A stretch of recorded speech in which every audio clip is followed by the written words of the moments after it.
thank you so much for being with us. We Sure. really appreciate it. So today we've had the official announcement from Lagarde that she will be a candidate for the next head of the IMF. And I'm wondering, as far as your thoughts on the next person to lead the IMF, who should this person be? What type of credentials should they have in your view? Well, there's two issues. The one is the process issue, and the other is the type of person and leadership that we require. As far as the leadership qualities that we want, is somebody who has good economic management skills, has had sufficient experience at a global level, will be able to accommodate both the views of developed and developing countries and their respective concerns, has a sufficient grasp of how do you deal with the kind of crises that we find ourselves in, and how do we work our way out of it, but also the political skills and respectability in all parts of the globe. And we are now living in an environment where it's not just the traditional developed countries whose concerns must be taken into account, but you have very strong emerging markets, you have least developed countries that have strong concerns as well, and how we balance each of those will be an important set of factors that would influence, hopefully, people who are going to make the choices. Now, do you share concerns with some other people from developing countries who say that a European head of the IMF might not be as understanding of the issues that developing economies are facing today? I think the key issue is these criteria and who's the best person. The other key issue is process. That at the G20 level, we've said we want transparency, we want merit, we don't want nationality to be a factor, and above all, a commitment that Europe made when Strauss-Kahn was appointed, which is that there wouldn't be another European to follow. And we're being reminded about that more recently as well. So I think the key is let's give ourselves enough time for more candidates to make themselves available, apply these criteria in a fair way. Martin Wolf has come out with an interesting idea this morning, which is let's set up a search committee, which I think the IMF board should consider as well.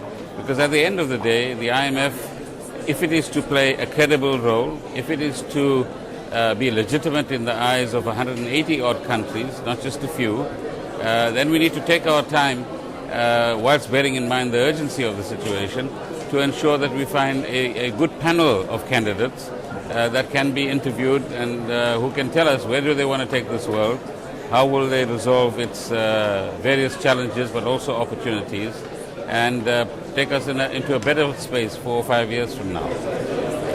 But some people have said that they are concerned emerging markets and developing countries won't be able to rally behind one candidate and garner enough support for that person to head the IMF. We've heard names like Augustin Carstens of Mexico, Trevor Manuel from South Africa. Do you think that there can be unity among these countries to get behind one person? Well, absolutely. If 27 countries in Europe can discuss a few names, the emerging countries are capable of doing that as well. And I think the key is that they should be given some time to canvass their respective views and try to find some convergence around one or more candidates. Now, moving on to talk about a little about the European debt crisis. How concerned are you in South Africa about that, and what kind of exposure do you have? What do you need to protect in this kind of situation? We don't have any exposure to the debt crisis itself. The European debt crisis is a major downside risk, and the OECD has just identified it as one of the key risks that we need to concern ourselves with. And our main issue would be that these crises don't repeat themselves and that we find good structural solutions as quickly as possible. And finally, I would just like to say, the central bank said earlier this month that they had seen a bit of hesitance in the global recovery.